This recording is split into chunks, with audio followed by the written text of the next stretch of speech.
Hello everybody. I just wanted to take a little opportunity to tell you a little bit about a few things that are going to be happening at the library in the next month or so. I wanted to start with an event that is probably already a little ongoing, but it is a drop-in, so you can have your 5th through 8th graders join in on this great one. It's a 3-day sports statistics workshop. Say that one 5 times fast, my goodness. So we have a local student who is going to be having younger students participate in some mini game sports, so like mini basketball, mini bowling, cornhole, and then learn how to keep and analyze sports statistics. My goodness, that is a tongue twister. So those are 3 consecutive Tuesdays starting on the 30th of September. We also have the 14th of October and the 21st of October. So we do have 1 week in there that there's a gap. You do not have to have your child register. Again, it's for grades 5 through 8. You can just drop in if you'd like, but if you want a reminder, please go to our website and register on our calendar and you'll get an email reminder. So that one's really fun, and we love it when some of the kids that are engaged with the library decide to bring their talents to our programming. So if you ever have any program ideas, visit our youth services staff and they'll be able to help out and determine if it's something that we can do at the library. So the next thing is an all ages program that we have. We have our concert series that happens on select Sundays, usually through the fall, early winter, and then we take a gap in the middle because of weather concerns, and then in the spring, as the snow becomes less of a concern, we pick up again. Our music committee selects several very accomplished musical artists to entertain the Weston community free of charge in our community room. Our first one is starting October 19th. It's the Poema Trio, which is a violin, cello, and piano trio. And again, that's at 3 p.m. on the Sunday, October 19th. Please arrive early because seats fill up fast. So if you get here by 2:45, you'll probably get a decent seat. Later than that, you may be ushered into some maybe center of the aisle seats, we'll say, which is great for the sound. Maybe not so good if you want to go and rush out at the end. But these wonderful concerts are sponsored by our friends of the library, and they're able to be oftentimes rebroadcast now and again if we are filming them. If you want to see our film archive of our previous concerts, you can certainly visit the Weston Media Center site. It's linked on our website as well. If you go to westonlibrary.org and then navigate over to our services section under readers and doers, you'll see our concerts. If you click on the archive tab, it sends you to the links to Weston Media, and there are things going back many years, also some of our more recent concerts and some of the ones that were recorded during the pandemic when we were not able to have concerts in person are some of the best that there are. So please join us for that, and then for our future concerts as well, give a shout out to the November 2nd concert, which is violin and piano.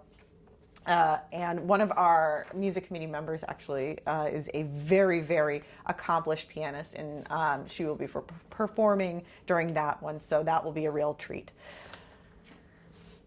Our next thing that I wanted to tell you about is something that we count our statistics every year. And this is not a program. I just wanted to give you a little highlight of what happens at the library. So every year we take all of the things that happen during the year, people coming in through the door, the programs we have, and we count them and compile them. We do this for the state and to also for our own records as well. And I just wanted to highlight a couple of the statistics that were really fun and some surprising, some less surprising.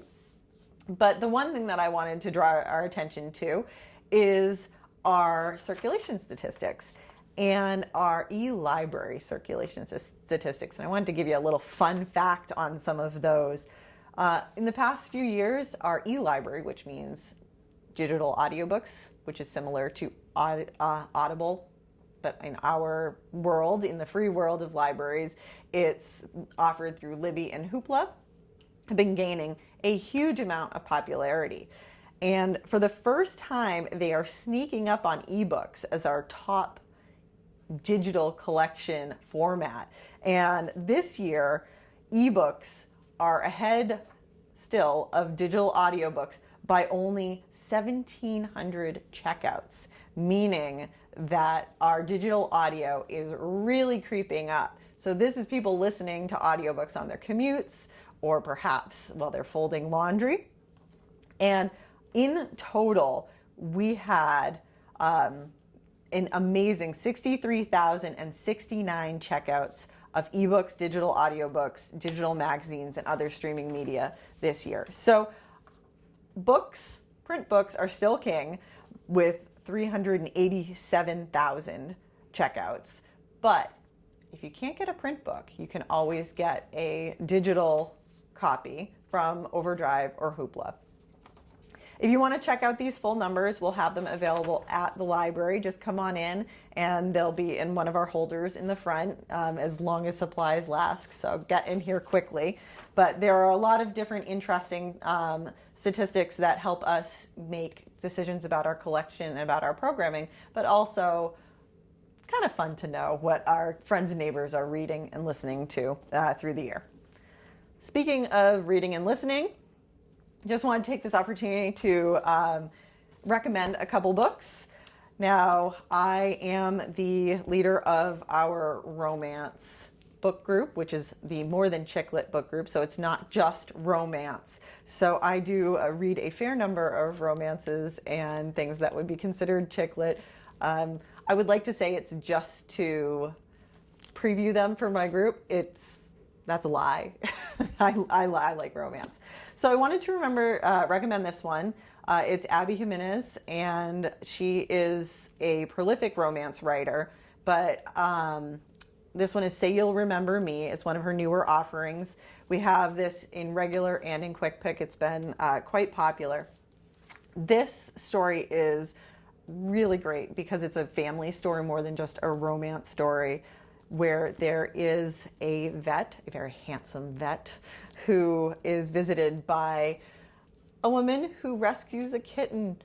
And that starts their love story. But their love story is complicated because this woman's mother is very ill, and her sister is taking on a lot of the responsibility of caring for her. So there is some wonderful family moments and some trials and tribulations, but as all romances do, it ends well in the end. So I really do hope you'll pick this one up. It's a little spicy at times, reader discretion advised, but for a lot of us that makes us pick it up a little faster. Now for more general fiction, God of the Woods. Right here is a really, really great book by Liz Moore, and this one has been very, very popular. This is about it's also somewhat a bit of a family saga, but also a mystery that revolves around a very wealthy family that set up a summer camp. And in the summer camp, there were the daughter of the family that owns the property has some misadventures, let's say. And this talks about not only the family history and some of the tragedies that have befallen them, but also the lives and how intertwined the whole town is with this family in the summer camp. So highly recommended. This is an adult book, although I think younger adults, teenagers, high schoolers would also enjoy this. It's set in 1975, so there is also some nostalgia factor there for some folks of a certain age. Mine is the 80s nostalgia factor and 90s nostalgia factor, but I definitely did pass this off to, plenty of other readers that said that it definitely feels like of that time. So hugely recommended. Again, this one is very popular, so we have it as a quick pick, which are 2-week loans and with no renewals, but we also have regular copies if you think that you're going to spend a little longer on it. So thanks for listening, thanks for reading, and definitely come on by and attend our programs and read our books.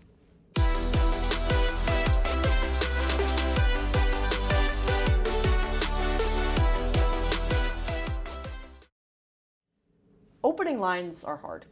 Just like I only have a few sentences to capture your attention, authors only have a few lines to capture readers' attention. But if an author can't do that, there's nothing to stop the reader from simply closing the book and moving on with their day. But pondering this very simple fact led me to two surprisingly hard to answer questions. How do opening lines hook readers? And what makes for a bad opening line? In my opinion, there are two parts to any good opening line that help those books to hook readers. First, opening lines will tell readers exactly what the book they're starting is actually about. And two, it will leave readers with a question about that story. To understand what I mean, let's look at a few of my favorite opening lines.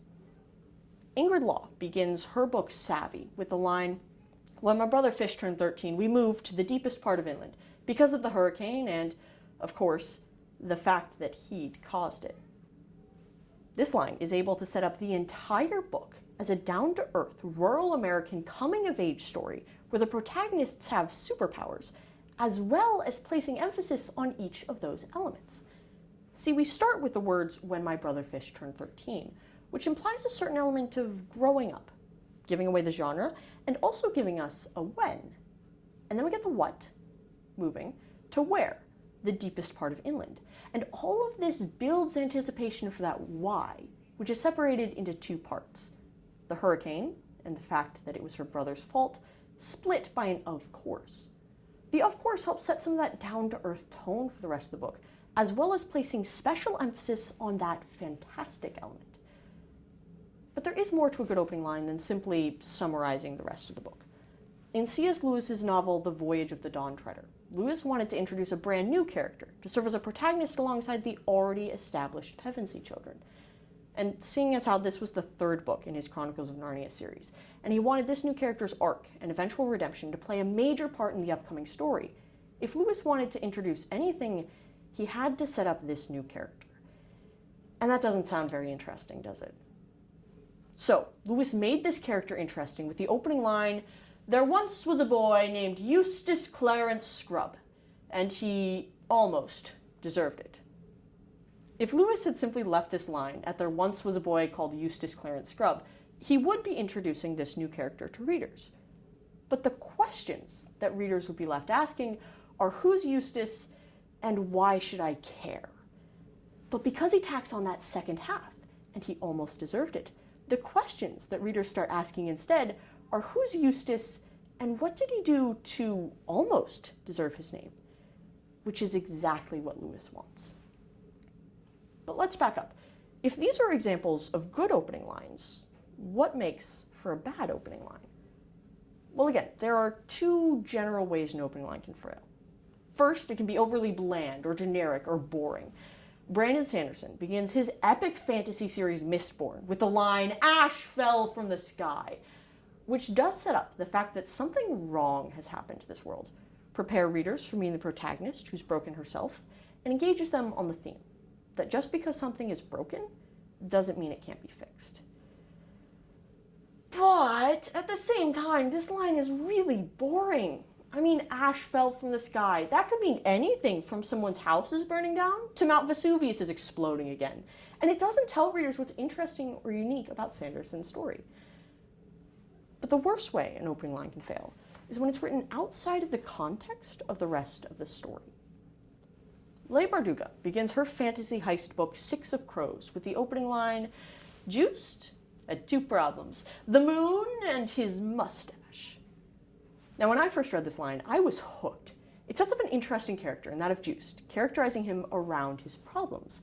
Sets an almost whimsical tone for the rest of the book by juxtaposing huge, grand-scale events with everyday, mundane problems, and leaves readers with good questions like, who's Juiced? What's wrong with his mustache? What's wrong with the moon? How is what's wrong with his mustache on the same scale as whatever's wrong with the moon? The only problem?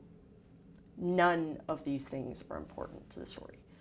Juiced is a once-off perspective character who dies off-page after chapter 1. There is, in fact, nothing wrong with the moon in this story, and that whimsical tone that the opening line implies clashes with the overly dark and gritty tone that the rest of the book uses. The purpose of an opening line is, yes, to hook readers, but more important than that, the purpose of an opening line is to get readers on the same page as the stories that they're about to read. When an author takes the time to explain what sort of a story they're telling and what questions are important to it, that will lead readers to naturally becoming engaged in that story. But when an author blows their opening line out of proportion and tries to make it as interesting, engaging, exciting as possible over how it fits in with the rest of the story, the author alienates their opening from the rest of the book, essentially wasting it. Readers become invested in a book that doesn't exist. And authors do this so often because we, as readers, are the ones who take opening lines out of context and ignore how strong the opening paragraph or chapter or book as a whole may be. But opening lines alone don't make or break novels. The purpose of an opening line isn't even to hook readers for an entire book. We shouldn't expect to be hooked by an entire book by one sentence, when all a good opening line needs to do is to tell us enough about the story and leave us with enough of a question so that we're hooked until the next sentence. And then the next sentence, until those sentences build and the reader is fully invested in the story. Just because you've written a good first line doesn't mean you've written a good book. All it means is that you've accomplished the first step. So the next time you're sitting down with a novel in your hands, I want to encourage you to pay attention to that opener. Try to think about what information it's giving away, what story it's trying to set up, and what questions it's trying to leave you with. Just don't get so caught up in that opening line that you forget to enjoy the rest of the story. Thank you.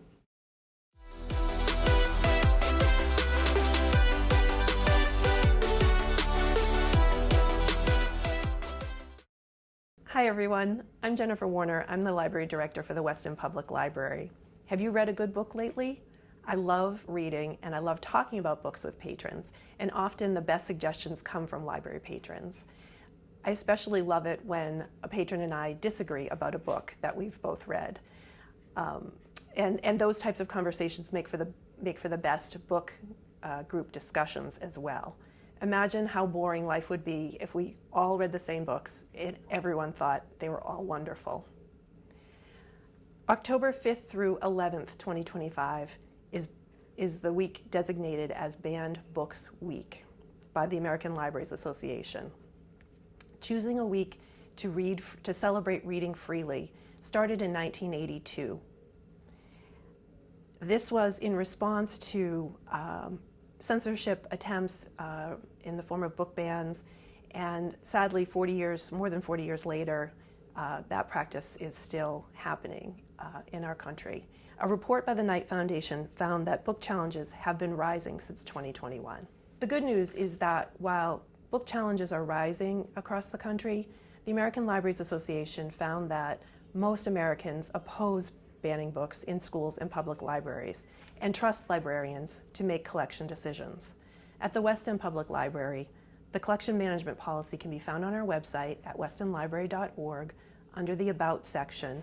Look under Policies and Collection Management for the full criteria, as well as all of the accompanying right to read and freedom to read supporting information. And next time you're in the library, please let us know if you have a good book recommendation.